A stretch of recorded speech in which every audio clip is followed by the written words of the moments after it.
Welcome, welcome, welcome, everyone. Thank you so much for coming. We're so happy all of you are here, that all of you are here. This is so much fun. I would like to introduce to you Benjamin Navi, who is a shopping center retail guru. He's been in business for about 16 years, and he has a plethora of shopping center stream, you might say. He probably, I don't know if you have enough to go across the country with that, but he's working on it. We will get him there one way or the other. So Benjamin, we are so happy to have you. Benjamin's going to do like a 15 or 20-minute introduction, and then we'll go to our fun Q&A. And then we'll stop recording about 5 minutes before the end of the show. And then if you have a couple extra questions, let Benjamin know, because he's a very busy young man. So I don't know if you have to go at the top of the hour or not, but Benjamin, take it away. Peggy, thank you so much for that very nice introduction. I'm very touched, and thank you for having me here. And it's a pleasure to see everybody from all across. I see a Cowboys hat. I'm a big fan. So great to see you, Alvin. Happy to answer any questions you like, any thoughts. And Peggy, with your permission, you want me to jump right in? Yep, go right ahead. All right, wonderful. So yeah, Peggy gave us a little background there. I have been in commercial real estate for a little over 16 years. I own and operate a company called Jamina Companies. We're a fully integrated real estate investment development company based out of New York. And we have really two asset types that we buy.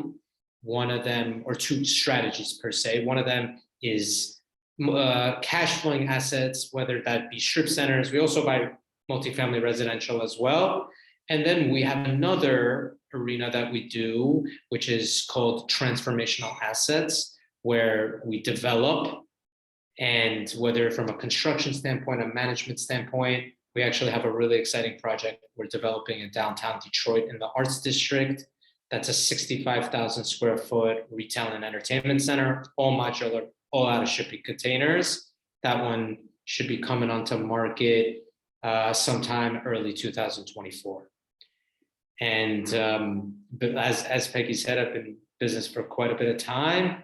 Before this, I worked in a private equity firm and a commercial real estate investment firm. And we absolutely love real estate. And we could talk to you about real estate for as many hours as you like, and happy to answer any questions. We really, right now, as Peggy mentioned, we have a strip center we're buying in Columbus, Ohio, really exciting market. You know, Intel just announced last month that they're bringing a $20 billion semiconductor factory to Columbus, about 20 minutes away from our strip center is where they're going to park. So that's very exciting. I know they also mentioned it in Arizona. I don't know who here is from Arizona, but they mentioned that as well. And yeah, we work nationally. We're in New York. We're right now in Detroit. We're in Ohio, and we've bid on a couple of things near Peggy in LA as well, not too far. But I'm happy to answer any questions you have on, either about myself or a company or about where the market is. We can talk to you about anything you like. And very, very excited to learn more about everybody on this call. Yeah, so tell us a little bit about your shopping center in Ohio. Yeah, so the shopping center was a deal we actually found off market. We're actually very good at that, finding off market deals. This one actually came through a seller in Detroit that was actually looking to unload this property. They were not in retail. So it's a 38,000 square foot strip center corner, and it's occupied by mostly nationally credited tenants. It's, as of right now, 89% occupied. And by the time we close in the next few weeks, we're shooting for it to be 92 to 94% occupied. It cash flows very well, and our plan is to fill that last bit of vacancy, upgrade some of the area as well, just to really give it a little bit of brightness and really keep us competitive with all the other strip centers. And long term, we have some plans to really add some things to make it even add more cash flow to the strip center.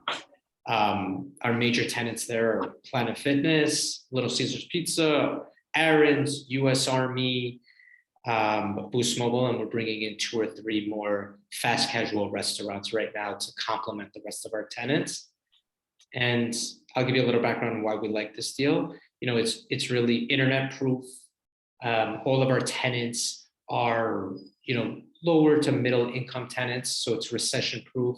You know, Planet Fitness is a $10 gym. They're not going anywhere. Everybody buys Little Caesars Pizza during the downturn. And you know, we really saw a real opportunity that the seller wasn't a retail person to really bring in retail tenants that complement everyone else. We have those relationships. So that's a nice project, and it's a really good project, as I was mentioning to Peggy, for people who we haven't worked with before, because we'll close on it, and shortly after we'll be able to give distributions and really do right by our investors on a first deal basis that we haven't worked with on before. Great. I have a question already. Please. I have a couple questions, actually. Having been in business a little bit longer than you, the first thing that struck me was you talked about long-term. So most of the deals we see are, we'll hold it for 5 years and then we'll sell it. So, but you said long-term, so could you talk a little bit about what long-term is for your company? Yeah, so since we're a fully integrated company, we, you know, invest in the project, we develop as well. We're in construction, we manage, we asset manage. So everything is all in-house in what we do. So really our first strategy going into any type of transaction is we want to be able to hold it, you know, long-term, as long as we potentially can. And, you know, the plan is to, within a few years, refinance the asset and redeploy all of our capital back to our investors. And then from there on, give infinite returns to our investors. The benefit of this, as opposed to, and it's not bad or good. We have a lot of friends that buy assets and they're out of them and within, you know, anywhere from 36 to 48 months. The benefit of this is you end up seeing more deals. For tax basis, it's much better since you don't have to sell it and then do a 1031. And then, you know, as you see, we're going to put some money into our strip center, which long-term tenants are attracted to. They like working with long-term ownership that's there. And also people in the community and the city appreciate that. So we end up, you know, from a financial standpoint, always doing a lot better. From a community standpoint and an impact standpoint, also do great work there. I'll give you an example. There's a park being developed right next to our strip center. And as soon as we close on our project in the next few weeks, the project management and myself from ownership is going to go there and start talking with them on how we can improve that and really make a difference within the community. So long-term for us is we'd like to hold it as long as humanly possible.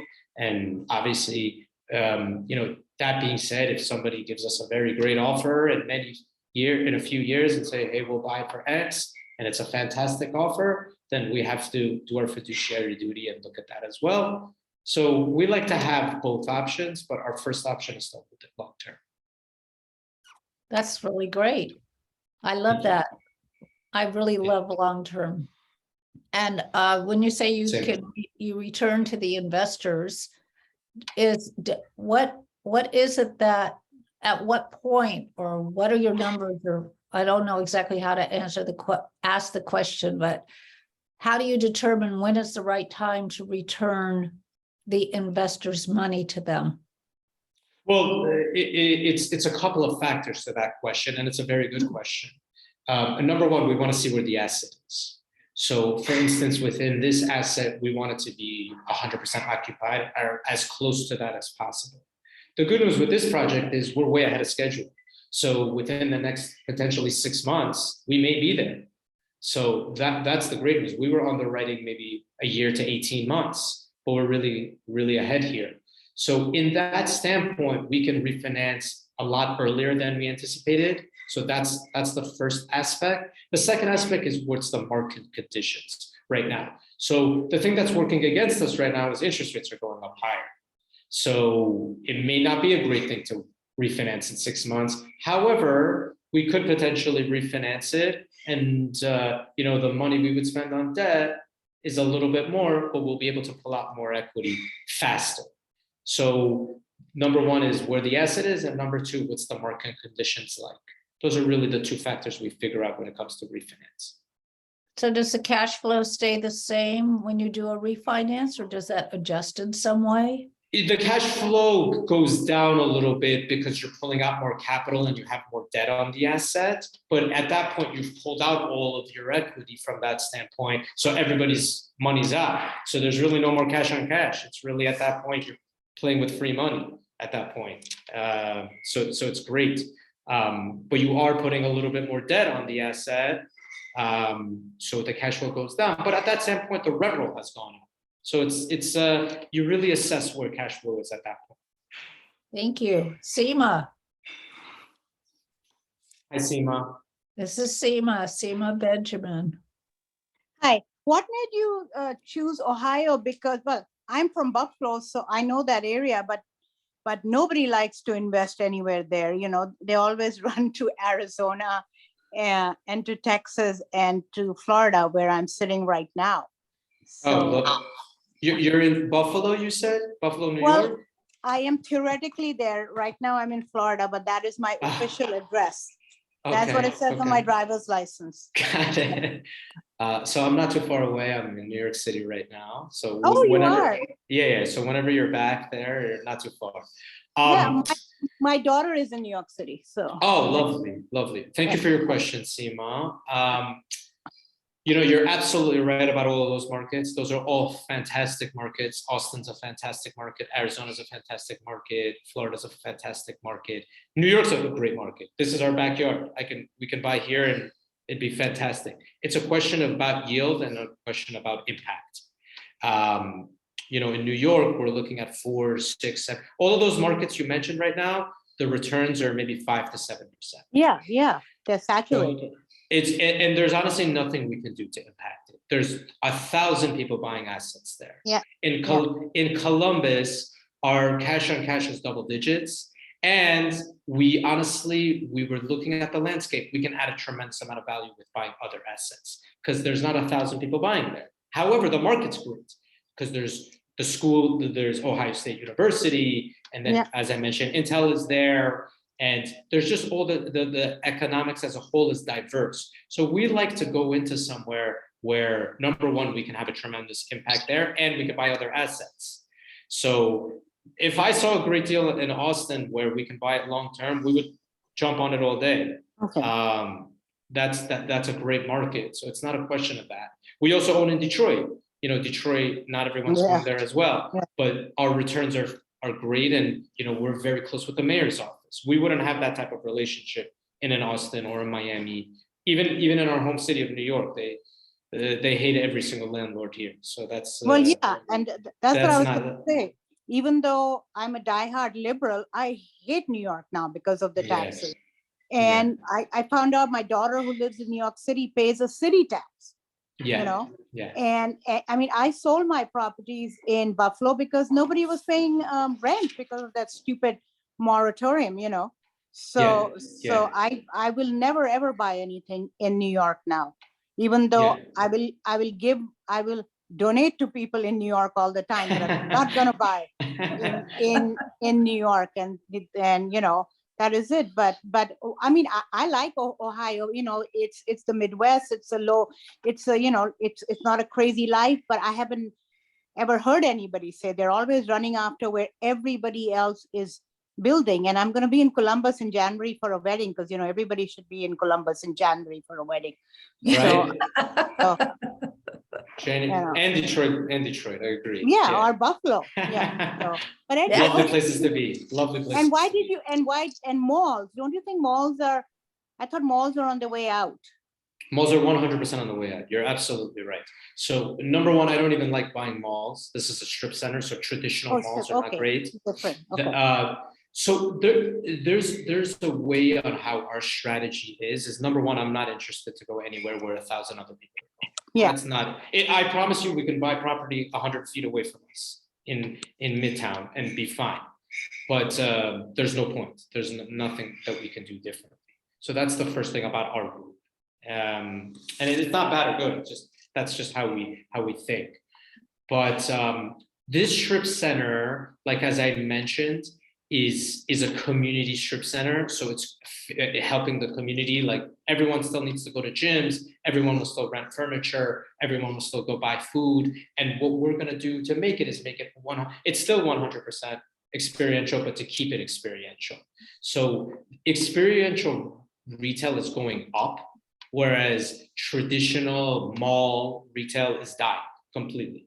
Our project in Detroit, the reason we're doing shipping containers is we're making all the floor plates a lot smaller, because what we're seeing right now is there are more retailers now, but they want less square feet. So, Chase went out, like Chase was in our strip center and they left as banks are closing. It's just how it is. But we'll do better on the deal with Chase leaving than we did with Chase was there. So the rents are better, the returns are better. So if you have a hands-on approach to retail, like we do, like we're gonna go in there and do everything we can and really make sure every inch is rented, the returns are much better. And you have to look at it a little bit different and know that the days of bringing in like a Macy's, for instance, or the banks of the world are finished. You have to look at it from a different lens.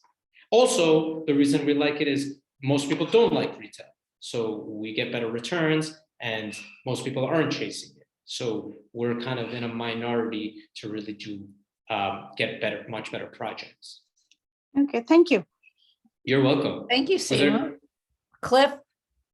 Yeah, Benjamin, I've got a question on this. So imagine with Intel having a semiconductor facility built near the Columbus area, 20 minutes from where your strip center is going to be, it's going to have an indirect and possibly even direct impact to the business itself. What type of jobs are coming into the Intel facility, and what type of pay range, and how is that expected to impact the local market? So we're learning about it ourselves because it just got announced literally end of July. So as more information comes in, what was really interesting, and I should have brought this up with Seema, is actually Columbus has a tremendous tech community.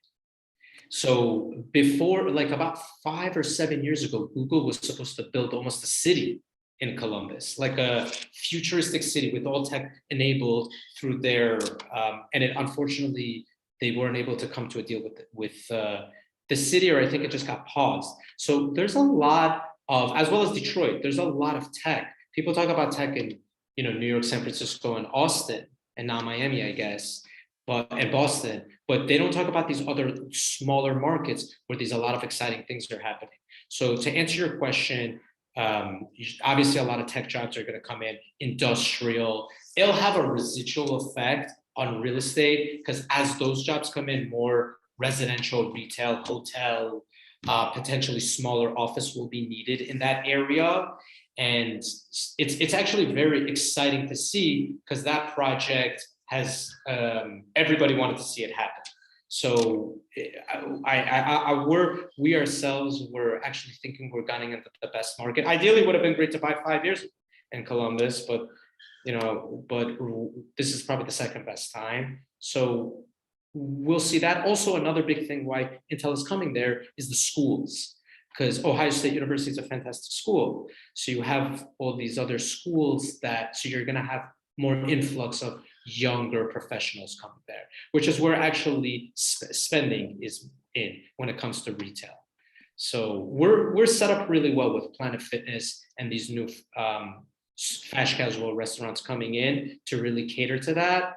And the area is like a middle income area. It's like a C location. It's not a luxury area. So there's a lot of room for it to grow and bring in more people as the city expands. So one quick question before I turn it over to Alvin. Sure. How's the price per square foot changed over the last 5 years in the strip center? Price per square foot when it comes to retail rents? Mm-hmm. So the area, I don't think has shifted that much. Also you want to think it's been more stable. Yeah, it's been a lot more stable.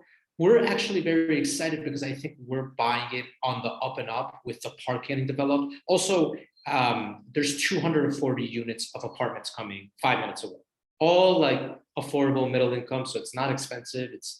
apartments for $1,200 to $1,400 a month. So it'll get scooped up beautifully, and it's perfect for our strip center because that's the kind of tenants that we have.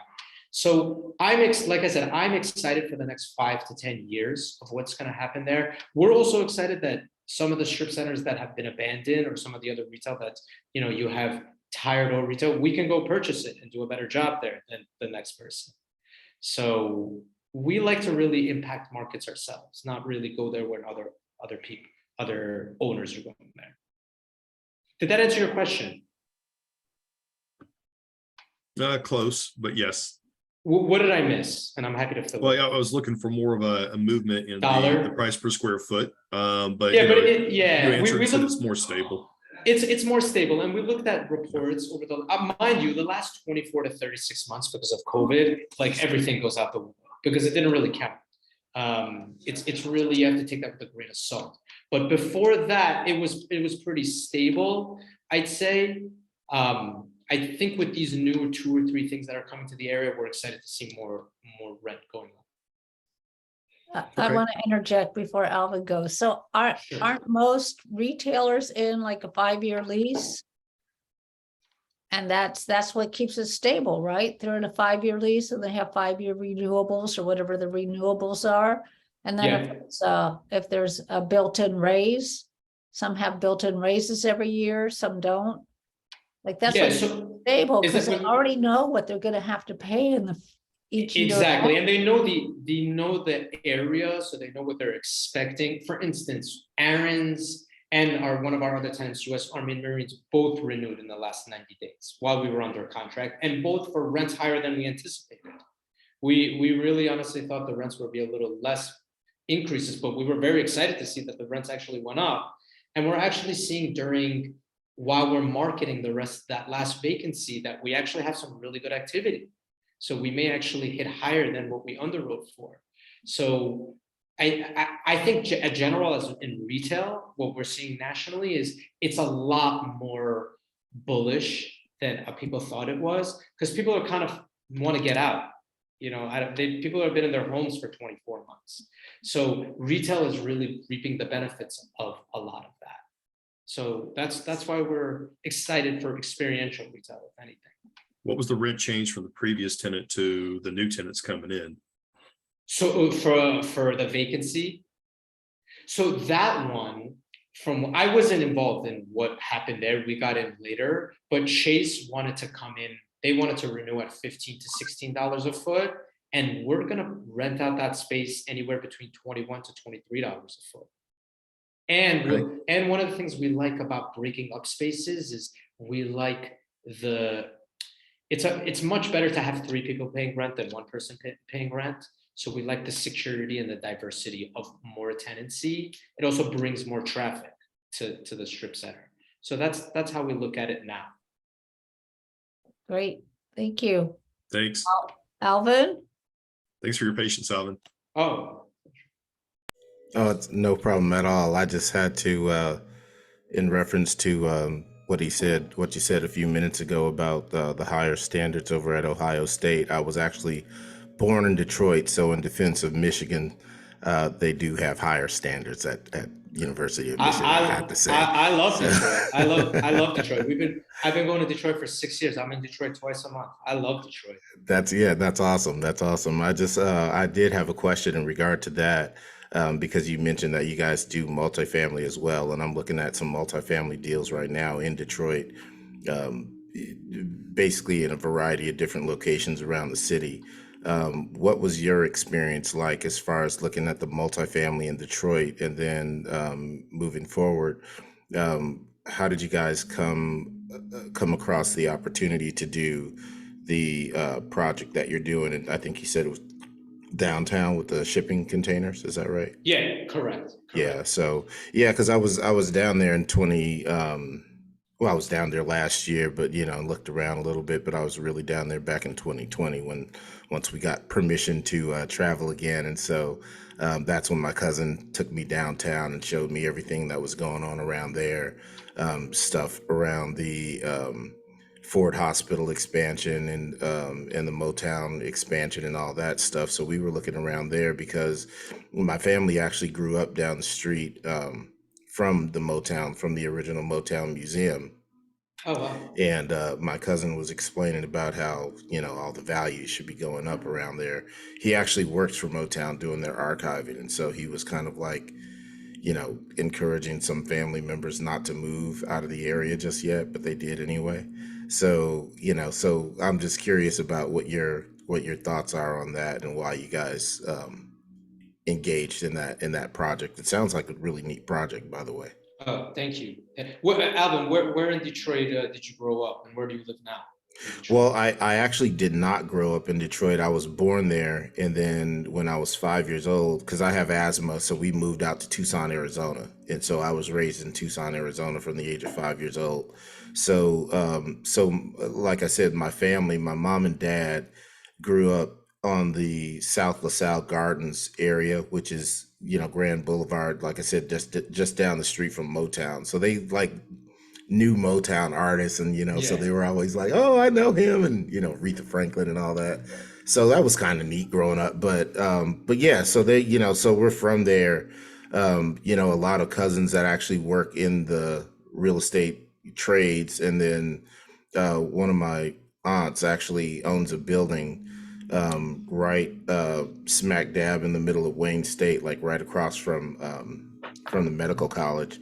I wouldn't be surprised if you probably made an offer to her and she rejected you, because she rejects her own family members on those offers. So I don't blame her. I don't blame her.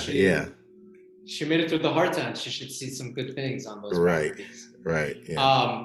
So it's funny you say this. We're actually about an hour ago, we were on the phone about a little under 100 units in Detroit for Resi. Our project, the shipping container project, it's a very one-off thing, and it's actually a very exciting project globally that we're going to bring.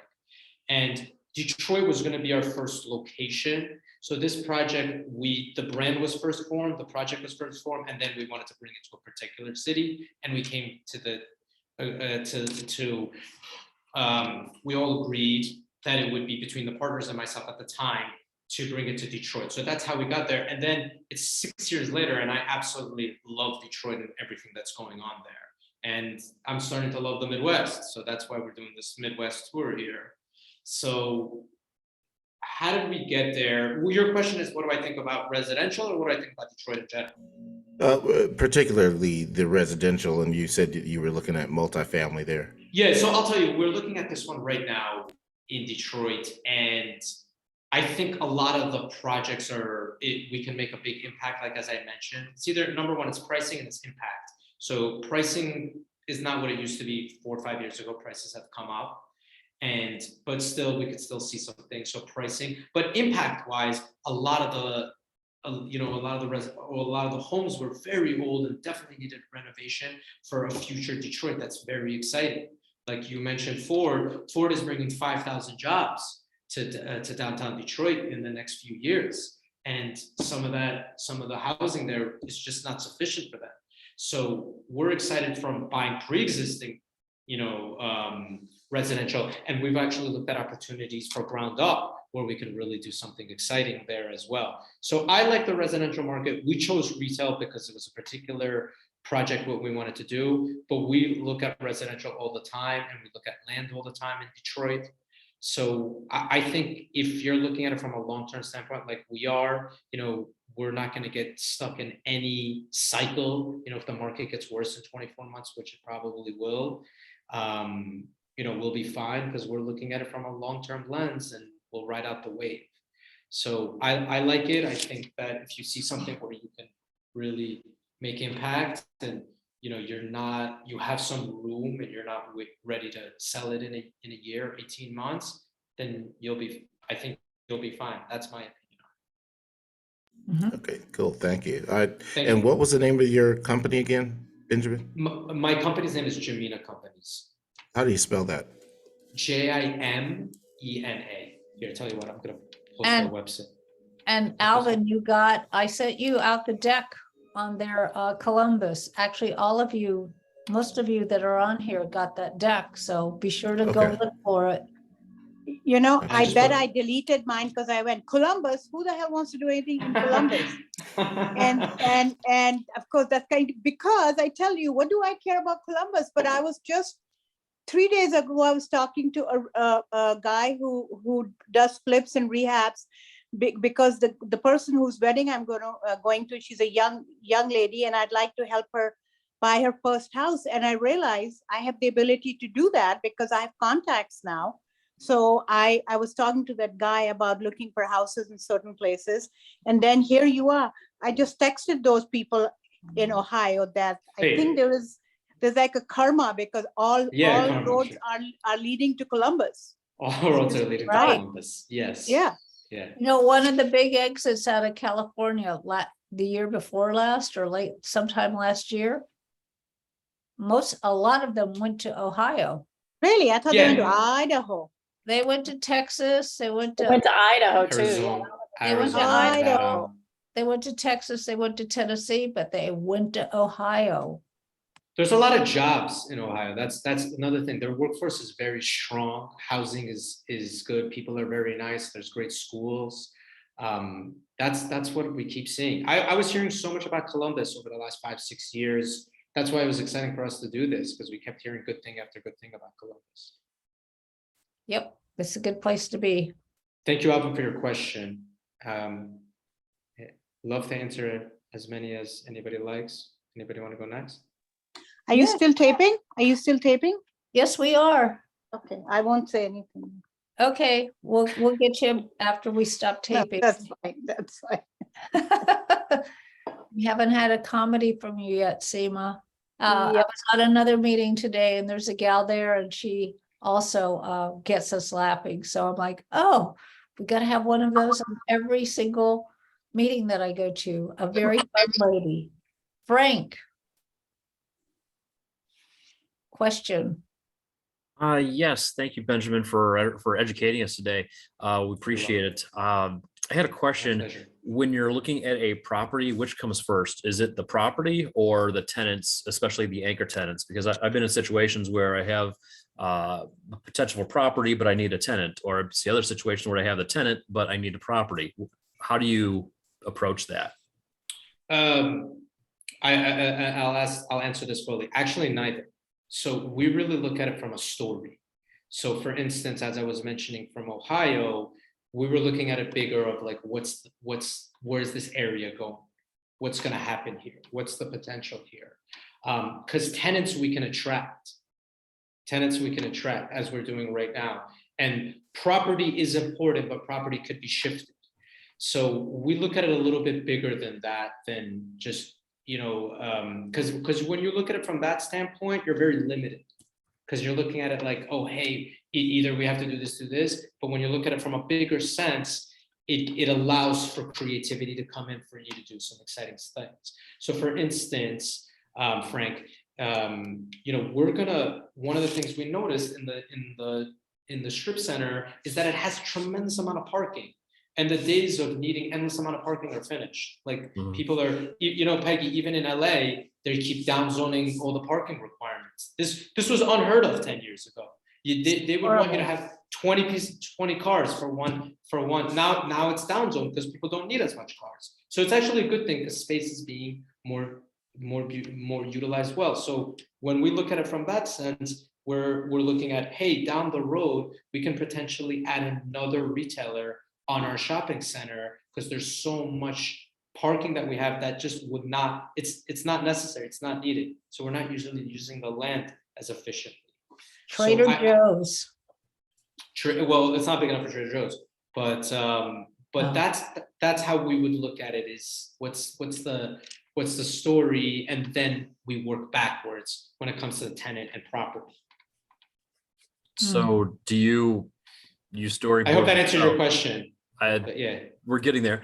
So you storyboard this out. So you find, are you looking at on a national level? Are you looking for key markets that, I mean, I'm just curious as to what your process is to get to a piece of property with a tenants in it. What's the process? Maybe it's a better question. So I'd say we really are more opportunity focused than we are having certain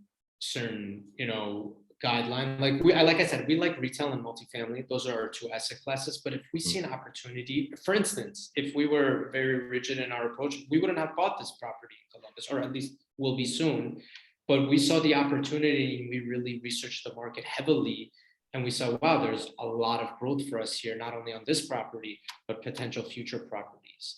So opportunity focused, obviously market is very important, and what economic factors. When we first went into Detroit, one of the misconceptions about Detroit was, it's only car country. It's not true. Detroit actually has a very healthy mixed economy when it comes to tech, healthcare, schools, infrastructure, food, import, export business within to Canada, just to say the least. And there was so much more to be added once everything came in. So I'd say healthy economy is important. And also what also helps is relationships with the city and what's their plan to help it. With both Detroit and Columbus, they were very, as we were speaking to them, they were very, optimistic, and they were very aggressive on how they wanted to help improve the city grow. That's another thing. That's one thing like about New York and LA that was actually scary. The city was actually doing a terrible job to make the city worse. So that's why people left New York and LA over the last few years. They've done a great job of not helping. Wonderful job of doing that. Yep, it's awful. It's just turned, it's horrible. Horrible situation. Yeah. Frank, can I answer your question fully? Yeah, I have a better idea now. Do you have a scenario in mind so I could shed more light for you? Sure. No, I'm saying, do you have one? And I'm happy to add some light to it if you like. Oh, no, we had, this is a few years ago, near downtown Las Vegas, we had an opportunity for a redevelopment, hotel property with a lot of land. And we were looking at what we could do to build an entertainment venue.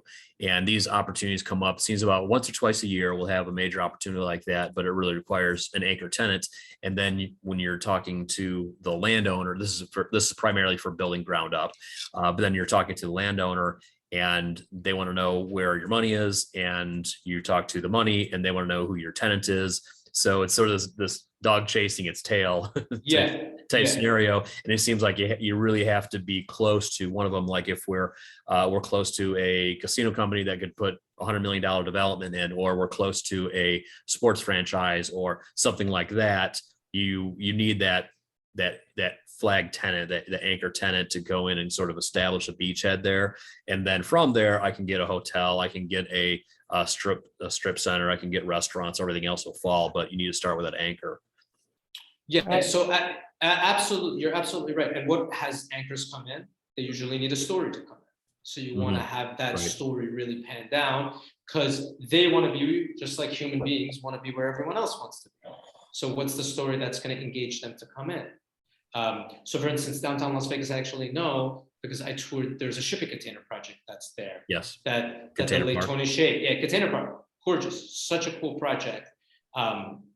I met their whole team, and the late Tony Shea was building that, or was the owner there. Yeah. So a lot of upside there, a lot of tech out there. So that's I would look at the story and then work backwards, because that'll attract the anchor. And by the way, the days of getting anchors, it's not as prevalent as it used to be. I think people say, oh, hey, let's go get the big guy. Getting some smaller guys actually attracts bigger guys. So going the other way also works, because it's very hard to get an anchor, but you could get a lot of good tenants that love it, that pay great rent, that helps. It's like the singles. You get a couple more singles, and then next thing you know, you have 25-30% occupancy, and then the anchor comes, and then you have 60% occupancy. So it may even turn out better than you thought it would. Okay, that's good. Thank you. You're welcome. Thank you. Mr. Hollander. Hi, Benjamin. Thank you for your presentation today. My pleasure. I'm curious, Thank you, Andrew. hypothetically, if I were a banker, Mhm. what would make me want to do business with your tenants? With my tenants or with us? With your tenants? As in like business banking from is that what you mean? Well, you had a bank as a tenant for a Yeah, while, yeah. so I Yeah. presume you have some understanding of what the banking business is about. No, but are you saying the banks as in a tenant to come in with us, or as in a bank? No. Hypothetically, if I were a banker, why would I want to do business with your clients? With your tenants? I see what you're saying. So all of our tenants, that's a great question. Actually, I've never been asked that question, but I think about it. So I'll tell you a scenario, for instance. So we're dealing with a smaller business bank right now in this transaction. And we actually just brought in a hair salon, which is a small business. And the entrepreneur, you could say, has a really great story. And he's a young kid and he's done all of this and he's from a minority background. And, that story to him is very interesting for a bank, especially banks right now where they're reinvesting in small business, reinvesting in minorities, reinvesting in communities. So that's a really interesting story. And he's young, so you can work with him for the next 50 years, 60 years potentially, whereas people later in their life maybe potentially have some more relationships already set up. So that's one bank I would cater to. And I was actually going to set our entrepreneur up in due time with a bank to say, hey, you should probably ask them for some money as you expand. So that's one. The rest of our tenants are actually national credit or have a big floor plate. So I'd say most banks would love to do business with them because they're cash flowing, they're recession proof, they're not going anywhere internet. And honestly, they have better terms with landlords than anyone else. So they're great tenants to work with from that standpoint. Those who I say, and we have a chiropractor in there and they don't go anywhere either. They're another great tenant because they pay their bills on time and they're always coming in. And any kind of loans they would need, that they were always going to pay it off because people always need to be healthy and fit. So I'd say most of our tenants are great. Pay cash, right? The Yeah, some people chiropractors- pay cash. Yeah, some people pay. You're absolutely right. You're No absolutely right. Yeah. You're absolutely right. Right. Did I answer your That- question? Ted? Thank you. You're welcome, Adrian. Thank you. Thank you, Ted. Cliff? So I've got two questions. First question is, what is the retail space vacancy rate in the market that this strip center is in? And then secondly, what percentage of your building is vacant? And the reason I'm asking the second question is because from what you described earlier, the upside can be pretty big if the marketplace vacancy is fairly low, and you can raise it from $15 to $21 per square foot. So the upside can be pretty significant. So I just wanted a little bit more insight on both those questions. So that's a great question when it comes to market vacancy within the area. When I first checked, it was like months ago, and the market has improved tremendously. So I actually want to get back to you on that because I myself, we've seen a lot of activity. So I don't want to quote you a wrong number on that. I want to know. Secondly, even no matter what the number is, we've kind of gotten a sense of some of the other landlords in the area, and they're honestly just not doing a good job. So I don't think it's a factor of the market, because we see the market and we speak to the brokers and we speak to the tenants and they like the area. They just don't like some of the other landlords. So it's usually when a strip center is not doing great, it's 100% the landlord's fault. Really? Yeah, 100%. So I would blame it on him. So in a way, we're excited about that because if they're doing a terrible job, then we could potentially acquire those assets and do a better job. So that's how we think about it. For instance, even our seller, who's a real estate guy, is not a retail guy. So he doesn't think like how tenants think. And even when we were talking to the same tenants he was talking to 6 months ago, the tenants are so much happier talking to us than him because he's not, speaking into their world. So that's another thing. So let me get back to you on the vacancy. When we put it under contract, we were at 86%. By the time we close in the next few weeks, we'll be anywhere between 92 to 94% occupied. Okay, so you have 14% of your We space have that could potentially go up 14% from $15 to $21 per square foot. for that So you- vacancy, yeah. Yeah, so you've actually increased the value significantly by the time you actually take possession of Yeah, ownership. under contract. Yeah. It's exciting. Yeah. That's a very exciting Without number. even owning it, they've increased the value of it. Yeah, Yeah. that's what I'm picking up on that's very good to hear. Okay, and one last question. Shoot. So you've described that a lot of times it's a problem with the landlord, and the landlord has not done a good job in actually managing the facilities and facilitating a relationship with the individual owners, perhaps. What does your firm do differently that will make it a more cohesive environment for the tenants that you have in there and improve loyalty and retention with those tenants?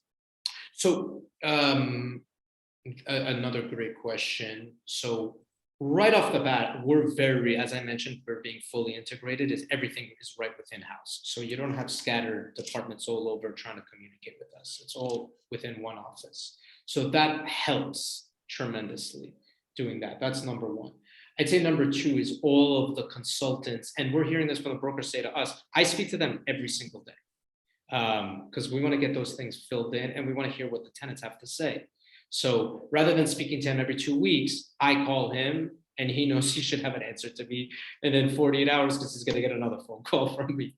So we're really on top of it. Our project management team, again, we haven't done anything yet from a facility standpoint yet, but our property manager lives very close by. So any issue that there has, you have a leak at 2:30 in the morning, he's going to go address that. So those little things help. You know, when we first went in there, and we're going to do this again next week, is we went there and we asked them, hey, what do you want? What do you need here? What's missing? And the gym kept saying, you know, we really need a coffee shop here. We really need something to eat here. You have a Little Caesar's pizza, but who's going to go run for an hour and then go eat like bad pizza after that? I wouldn't. So exactly. So we're bringing something called we're speaking to a tenant already, which is kind of like a Jimmy John's. It's not Jimmy John's, but it's like them. That's more regional. So we're talking to them. We're talking to a coffee shop for a small space, and we're speaking to a juice organic place as well. That would be a great compliment to them. So Juice. really look juice. So Do the juice, do the juice. Bring the juice person. Yeah. Yeah, Jamba Juice and maybe Jersey Mike's. Exactly. And the gentleman left before, but really it's kind of like the story. Like, as you could see, like our for instance, one of our biggest tenants is a gym. So we want what complements gym, usually food. For instance, also the hair salon that we brought in that just is actually taking space this Friday. They're actually gonna have hair and nails. And one of the things we noticed for Planet Fitness is it was predominantly women and predominantly younger women. So if you usually go there, you can also get your hair and nails done either before or after. So that was another thing. So just looking at the space as like a living, breathing thing. And I'd say that's kind of how we look at it. And again, I think we will make our mistakes and we'll do our thing, but we know, especially when we hold long term, we know that it's us, so we have to take good care of it. We can't pass it on to the next person. Now, are you doing this as a triple net to your tenants? All of our tenants are triple net leases. Nice. Absolute or just standard triple net? They're all, when it comes to financial triple net, like two tenants in a sense have pass-throughs where they essentially pay us and we pay it, but it's essentially all the same thing. And as that lease comes due, we're going to upgrade those leases so they just pay it equally. So essentially it's all the same, but just lease wise, we're going to upgrade that. Nice. Okay, that's all I Thank have. you. Thank you. And I have one last question before we end, and that is, Ted's got a question too. oh, Ted has a question too. We have time. I'm here. Well, we're at the top of the hour, close to. TIs, tenant improvements. So you're talking about splitting out the one building. Is that something that you will pay for, the owners will pay for? Or is that something the tenants will pay for? Because I know it shifts depending whatever the economy is at the time. It's frankly a negotiation. Okay, It's kind of like a little give and take. It okay, depends how good the tenant is. Like our hair salon, we gave them nothing. But the good news, they didn't really need anything. They right, were there was also a hair salon before. So that's good. This space, it's obviously was a bank, so we need to do some not heavy, but we need to do some construction and upgrade it. So we're meeting them in the middle. We're giving them a little bit of money.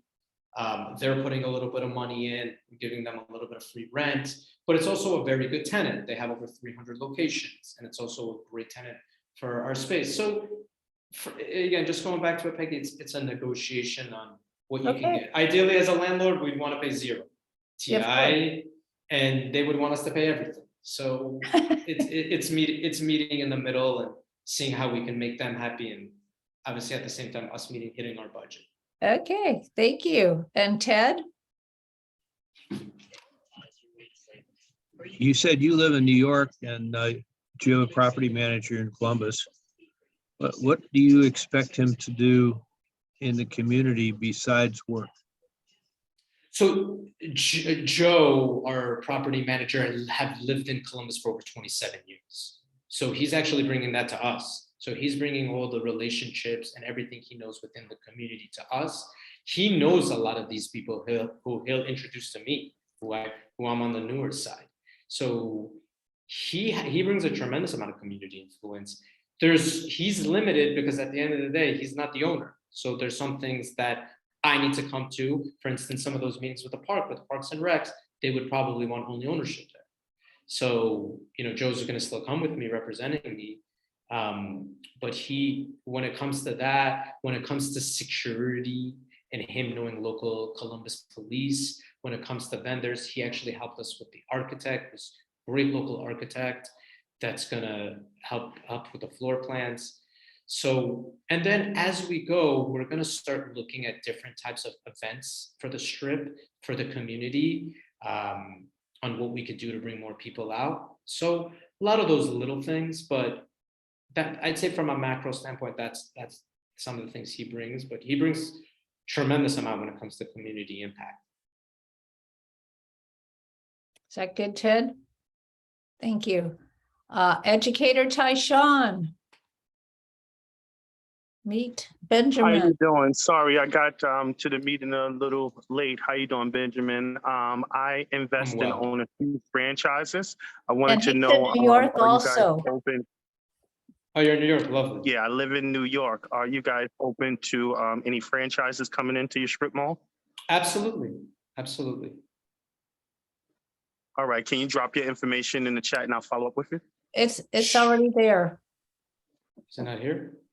Well, he came Peggy, in you a want me to- little bit late, so he may have Oh, missed it okay. in the chat. I'll Peggy, get. I'm gonna I'll put. You want me to put my email in, or will you? Yeah, I'll take care of Tyshawn. Amazing. All right, no problem. Thank you. You're welcome. Any other questions or even ideas? Thank you, Tishan, for that. Always looking to meet great people and great tenants. We're always looking to buy new assets. Actually, Any- Benjamin, yeah, I did have another question for you. Since we are talking the Detroit market, would you ever be interested in looking at some of the deals that Tyshawn and I have over there and possibly a joint venture of some sort? Yeah. What do you guys look at? You're looking at more homes, or is it more multifamily? Both. Homes, we don't really acquire, but I have a great contact for you if you do. But I would say let's keep it general. Feel free to run things by me, and happy to support in any way I can. Okay, absolutely. Just to be more specific, we were really, when it comes to single family, we were trying to take the portfolio approach primarily. But then, of course, there's always opportunities with individual houses. You know how it is in Detroit. Yeah. But then, then there's, some buildings that we're looking at, larger properties that we're looking at, just a variety of different things, just, for different types of use. So obviously, when you mentioned that you're looking at trying to do some more progressive type things, kind of got me thinking about some of the things that we're looking at right now that would fall into that category. Absolutely. Peggy will give you my contact and we'll go from there. I Okay. just put it in the chat for you all. Yeah, and you mentioned earlier about your relationship with the mayor. I'm assuming you're talking about Mike Dugan. Yeah, he really has made a huge difference in the city there since he came on board. Wonderful, Josh. He Wonderful. yeah, he did a presentation a few years ago, I think back in 2014, I want to say, at an economic conference, which really broke down all of the past problems in Detroit, which led to where it ended up at, with the whole bankruptcy and everything, and what his plan was to help navigate their way out of that. And I thought it was a really, really effective presentation. In fact, I reference it a lot because of my desire to do my part to help my hometown, and the fact that a lot of the reasons why it is where it is now, those reasons actually apply to American urban cities across the board. So a lot of them have the same past problems that led them to where they are now. So I thought it was really, really interesting. So I was trying to find the link to the presentation so I could put it in the chat, but I'm having trouble finding it. But if I do, I'd definitely share it.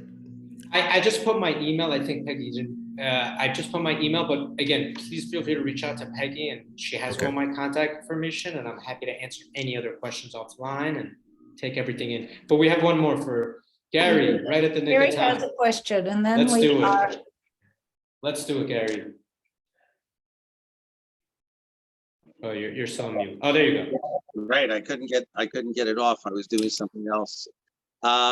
I just want to say, from one New Yorker who grew up in the Bronx, went to school at Long Island and Jersey, lives in Los Angeles now, come out here to the West Coast. Weather was a lot. I was there 3 weeks ago. We know Peggy and I were supposed to connect and we missed it. I'll probably be there in the next few weeks. Yeah, I'm there 4 or 5 times a year.